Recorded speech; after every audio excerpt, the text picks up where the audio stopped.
Bonjour les amis, je vous retrouve aujourd'hui encore une fois en pleine nature sous un beau ciel bleu d'automne. Il fait un temps magnifique aujourd'hui, un peu froid mais magnifique.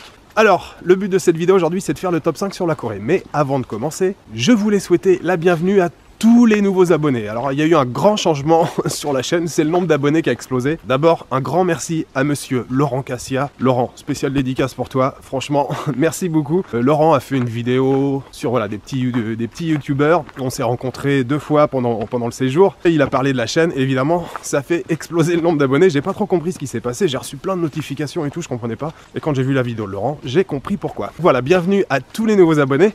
Et puis toujours un grand merci à ceux qui sont là depuis le début, ceux qui sont arrivés pendant le voyage. Merci à tous, voilà, d'avoir regardé les vidéos, de les regarder et de regarder les prochaines vidéos qui arriveront. Alors, aujourd'hui, le top 5 sur la Corée. Petit flashback. La Corée, je suis resté 1 mois. Je suis arrivé de fin juillet jusqu'à fin août. C'était l'avant-dernier pays. Je suis resté 1 mois et c'était mon premier séjour en Corée du Sud. Et je vous l'ai dit pendant le séjour, jusqu'à la fin du séjour, ça a été un véritable coup de cœur. Vraiment, très bonne surprise, la Corée du Sud. J'étais ravi de ce séjour d'1 mois. C'était vraiment très bien. Alors, en 1 mois, j'ai fait seulement 5 destinations. J'ai pris mon temps. J'ai passé beaucoup de temps à Séoul. Donc évidemment, je suis un top 5, donc toutes les destinations seront dans le top 5. J'ai mis un petit moment à me décider dans quel ordre j'allais les mettre. Alors on va commencer avec le top 5 et j'ai choisi de mettre la ville de Gyeongju. Gyeongju, c'était l'avant-dernière étape, juste avant Busan. C'est une ville qui se trouve dans le sud, un petit peu au nord de Busan, plutôt à l'est. Et c'est une ville avec énormément de sites historiques. Je suis resté, je crois, 3 jours sur place. Je me suis pas ennuyé pendant les 3 jours, il y a vraiment beaucoup de choses à visiter. Les Coréens d'ailleurs l'appellent souvent le musée sans mur ou le musée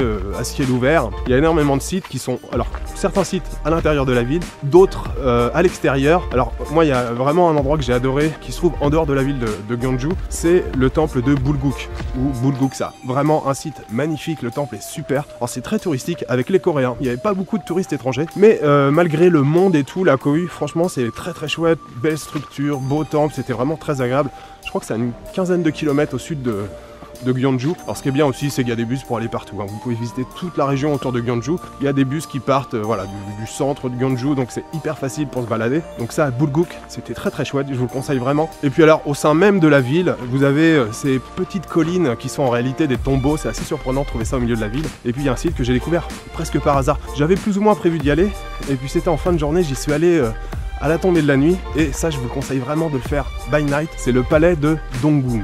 C'était, voilà, je suis arrivé, il y avait plein de monde, j'ai compris après qu'il y avait des illuminations, et voilà, quand ça s'est allumé le soir, les reflets dans l'eau et tout, c'était vraiment superbe. Le palais de Dongung, je vous le conseille vraiment. J'ai passé un très très bon séjour dans la ville de Gyeongju, c'était très sympathique. Alors en top 4, j'ai décidé de mettre la ville de Andong. J'ai passé aussi 3 jours là-bas. Voilà, je garde un très très bon souvenir aussi, ville très sympathique. La plupart des visiteurs se rendent à Andong pour visiter le village traditionnel d'Aoe, qui est vraiment un village remarquable. Alors ça, je vous le conseille aussi. Vraiment, faites un tour là-bas. C'est un vrai village d'origine. C'est pas quelque chose qui a été reconstitué avec, voilà, des maisons traditionnelles. Il y a même, enfin, les gens que j'ai croisés, les habitants que j'ai croisés étaient même habillés avec des tenues traditionnelles. Alors, je sais pas si c'est comment l'État, le gouvernement ou des associations qui leur disent ouais, portez les vêtements traditionnels, mais en tout cas, vraiment, le village est très très chouette. Et en plus, j'y suis allé tôt le matin. J'avais pris le premier bus pour y aller. J'étais quasiment tout seul dans les rues. Là, j'étais parti en fin de matinée, il y avait les premiers touristes coréens qui arrivaient. Vraiment adoré, je garde un super bon souvenir de cet endroit. Belle maison, les petites toitures et tout, vraiment très très chouette. Et ça se trouve, je crois, à une dizaine de kilomètres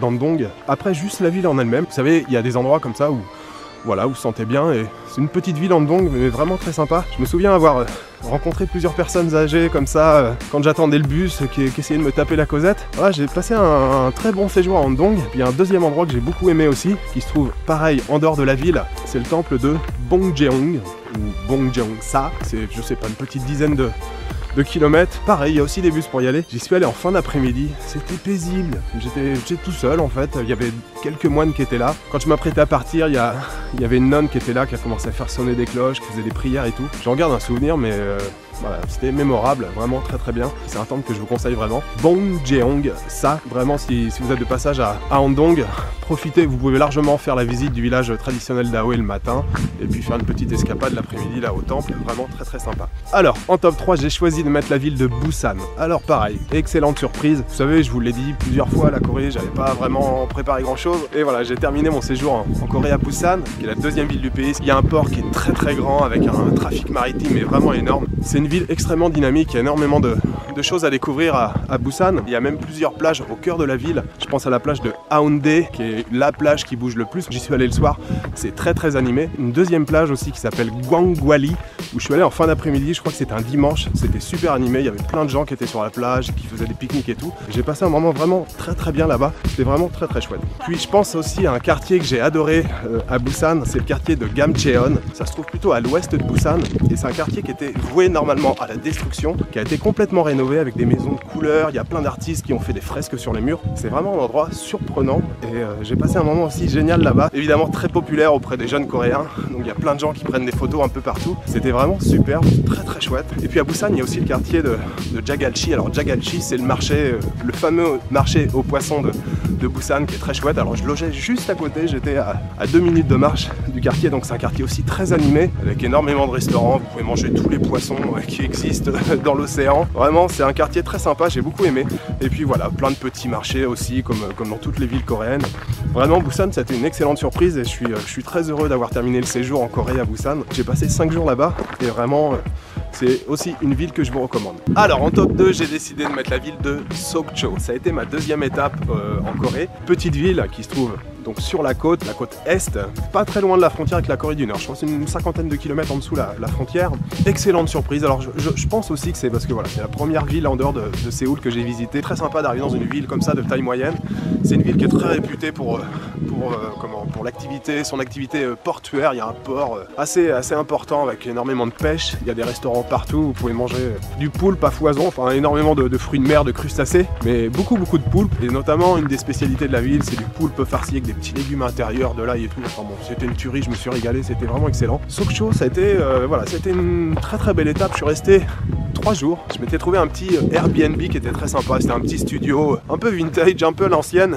Mais j'ai passé vraiment un bon séjour là-bas. Et puis le gros coup de cœur, ça a été le dernier jour où il pleuvait. Ça a été pluvieux, je crois, les 3 jours où je suis resté. Mais le 3e jour, pareil, je pensais quasiment rien faire de ma journée. Puis finalement, je me suis quand même décidé. J'ai dit bon, tant pis, j'y vais. Et je suis allé dans le parc national. En fait, c'est un parc national qui se trouve juste à la lisière de la ville, qui s'appelle Seo-Raksan. Et vraiment, grosse découverte, c'était super. Alors le parc est assez important. Comme il pleuvait, je me suis pas trop trop aventuré, je suis resté un peu à l'entrée du parc. À l'entrée du parc, il y a un grand temple, mais qui est vraiment magnifique. Il y avait une atmosphère, je pense que la pluie justement a rajouté, a créé une espèce d'ambiance qui était assez particulière. Et vraiment, j'ai passé un super moment, j'ai pris le temps, je me souviens. Enfin, j'ai passé tout un moment à faire des plans avec mon trépied, à chercher des endroits où j'étais avec le parapluie, le trépied et tout. Mais j'ai passé un moment super, c'était magnifique, c'est au milieu des montagnes, il y avait de la brume, l'eau qui coulait, enfin, c'était vraiment très chouette. Alors c'est pas sur les parcours touristiques classique en Corée, mais franchement si vous avez un peu le temps et que vous voulez découvrir une ville comme ça de taille moyenne, alors il y a quelques touristes mais surtout coréens, mais sans vraiment touristes occidentaux, bah voilà, je vous conseille Sokcho et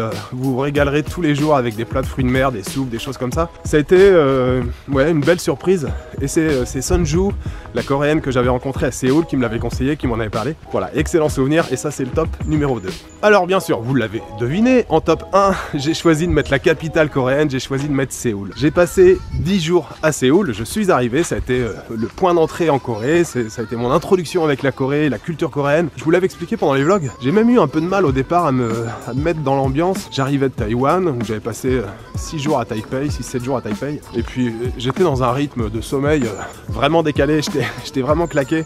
Au départ j'ai prévu de rester 5 jours, finalement j'en suis resté 10, et je regrette pas du tout, au contraire, parce que ça a été bien. J'avais besoin de temps pour apprivoiser, vous vous souvenez, j'emploie souvent ce mot-là, apprivoiser, mais c'est exactement le terme, c'est le terme adéquat, et il me fallait du temps pour apprivoiser la ville. Mais vraiment Séoul, c'est vraiment très bien, vous pouvez y passer 2 semaines, 3 semaines, voire plus, et vous n'aurez jamais fait le tour. C'est une ville très grande, mais vraiment très étendue, et il y a plein de choses à faire. Alors, je commencerai par les palaces. Alors il y a 5 grands palaces à Séoul, moi j'en ai visité que 2. J'ai visité le plus touristique qui s'appelle Gyeongbokgung, c'est ça, c'est le plus touristique, le plus connu, qui se trouve juste en face de la grande place, enfin au bout de la grande place de Gangwon-mun, qui est aussi une grande place, c'est un incontournable quand on visite Séoul. Gyeongbokgung, vraiment c'est un incontournable, si vous allez à Séoul, ça sera déjà forcément sur votre liste. Très beau palais, moi ça m'a fait un petit peu penser à la cité interdite. Il y a plein de complexes, des grandes structures, des temples à l'intérieur et des grandes salles.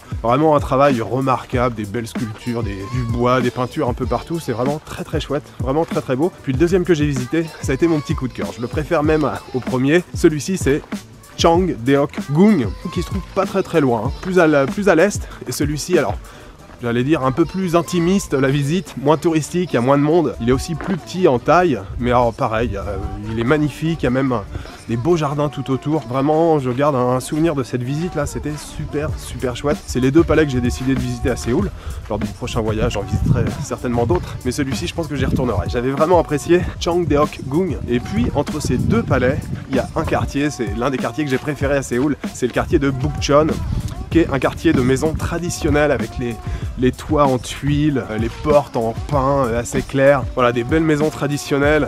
Vraiment très chouette ce quartier, mais très beau. Alors très touristique, mais en fait il y a énormément de petites ruelles et ouais, si vous aventurez un petit peu comme ça, vous pouvez facilement vous retrouver dans des petits coins tranquilles avec un peu moins de touristes. C'est vrai, comme je le dis souvent, les touristes ont tendance à suivre ou à suivre un petit peu les boutiques ou les galeries d'art. N'hésitez surtout pas à vous enfoncer un petit peu à droite, à gauche comme ça. Le quartier de Bukchon, j'y ai passé pas mal de temps, je crois que j'ai dû y aller au moins 4 ou 5 fois pendant mes 10 jours, et j'y suis allé plusieurs fois parce que c'est justement c'est le quartier où habite Sunju que j'ai rencontré, la coréenne que j'ai rencontrée. Elle m'a même fait découvrir une petite bibliothèque en plein cœur du quartier de Bukchon, cachée au bout d'une ruelle et tout. J'ai fait un peu de montage là-bas, c'était super chouette. Bukchon, c'est un des gros coups de cœur de Séoul. J'ai visité aussi 2 musées d'histoire, très chouettes. Si vous avez un temps un peu maussade, un peu de pluie, et ben voilà, n'hésitez pas à aller dans les musées. J'ai visité le musée d'histoire de Séoul, donc vraiment centré sur l'histoire de Séoul, et puis un autre musée sur l'histoire de la Corée, on va dire de manière plus générale, mais quand même axé sur la guerre de Corée, mais vraiment avec plein d'explications très intéressantes. 2 super musées.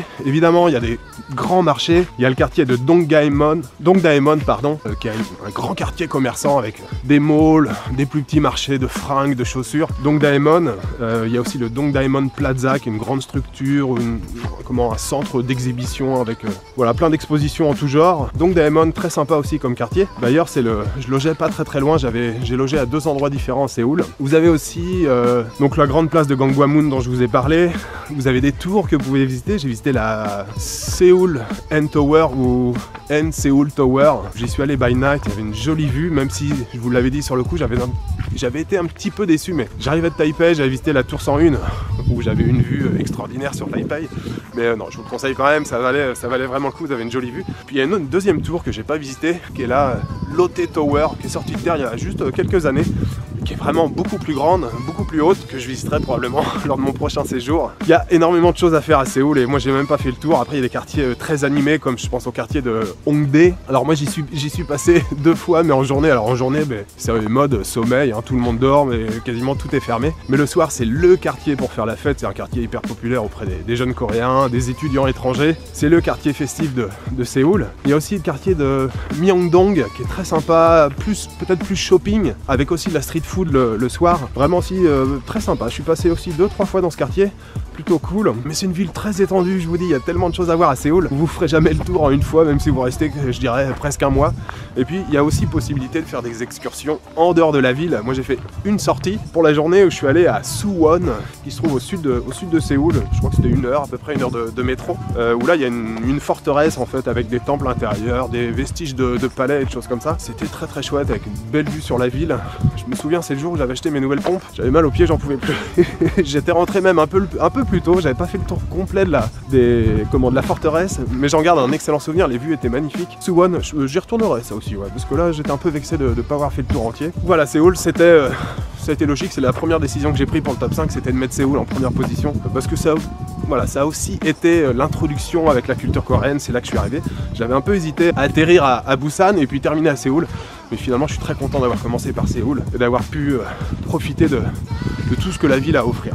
Voilà pour ce petit top 5 sur la Corée. Bon, il y aurait encore tellement de choses à dire, mais je vous l'ai dit, j'ai beau être resté un mois, je sais que c'est plutôt pas mal de rester un mois comme ça en Corée, il y a des gens qui partent que 2 semaines, 3 semaines, mais je considère toujours que c'était encore un tout petit aperçu, une introduction à la culture coréenne. Alors, je vous ai pas parlé de la cuisine, mais enfin si, je vous en ai parlé pendant les vlogs, mais là aujourd'hui, la cuisine coréenne, pareil, ça a été une excellente surprise.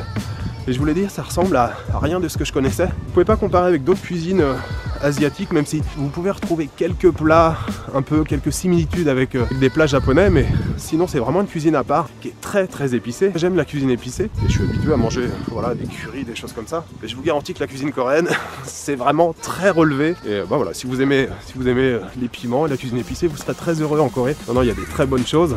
Et puis énormément de fruits de mer, de poissons, la côte est jamais très très loin. Donc on se régale au niveau de la bouffe. Et puis même sur les rencontres, alors il y a eu, comme dans beaucoup de pays, la barrière de la langue. Et je le reconnais, j'ai pas fait beaucoup d'efforts pour apprendre le coréen. Je me suis limité à bonjour, merci, au revoir, quelques chiffres comme ça, quelques mots mais très succincts. Mais voilà, les quelques rencontres que j'ai fait, ça a toujours été très sympathique. À chaque fois que j'ai eu à demander mon chemin, les gens m'ont toujours renseigné. Et puis le soir aussi à l'apéritif, comme ça, j'ai rencontré plusieurs Coréens là, qui picolaient un peu, qui prenaient quelques apéros et voilà, qui étaient contents d'engager la conversation avec un étranger. Et non, c'était plutôt sympa. Et puis je pense surtout à la rencontre avec Sunju, avec qui j'ai passé pas mal de temps à Séoul. Voilà, c'était vraiment bien et je vous l'ai dit, je crois pendant la FAQ, je pense que la Corée sera sur la liste des prochains pays que je visiterai lors du prochain séjour. J'ai pas encore réfléchi à quand j'y retournerai, combien de temps je resterai et combien de temps je vais repartir. Je vous ai dit que j'étais en train de réfléchir à tout ça. J'ai envie de continuer à faire des vidéos et des vlogs bien sûr et voilà, vlogger pendant 9 mois c'était long, alors je vais voir si je change la fréquence ou si je fais des vidéos moins souvent. Je trouve, après c'est sympa, je trouve d'en faire une tous les jours quand même. Bon, je suis encore en train de réfléchir à tout ça, je vous l'ai dit. Et puis la suite pour les prochains jours, je veux dire plutôt les prochaines semaines. Je vous l'ai dit, j'ai plein de matière pour faire des petites séquences, des petites vidéos. Je vais faire des petits montages comme ça avec de la musique. Voilà, ça sera, je sais pas, 3 minutes de Tokyo, 3 minutes de Katmandou, 3 minutes en Inde.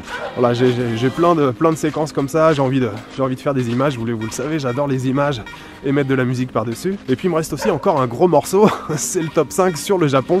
Et là je crois que ça va être le top 5 le plus difficile que j'ai eu à faire parce que je suis resté 6 semaines. J'ai quand même visité pas mal d'endroits au Japon et vous l'avez vu, j'ai pris mon pied partout où je suis allé au Japon, vraiment. J'ai visité beaucoup d'endroits qui étaient vraiment très très bien. Donc ça va être difficile de sélectionner 5 endroits au Japon. Voilà le programme. J'ai déménagé là récemment, il y a une dizaine de jours. J'étais pas mal pris. Je devrais retrouver un petit peu plus de temps libre, même si je travaille pas mal et que je fais pas mal d'heures supplémentaires. Mais voilà, je vais pouvoir me poser un peu plus tranquillement et me replonger dans les archives, dans les images, dans les vidéos. Voilà le programme pour les prochains jours. Je vous souhaite une bonne soirée, une bonne nuit ou une bonne après-midi. Ça n'a pas changé, comme d'habitude. Je vous dis à très très bientôt. Ciao!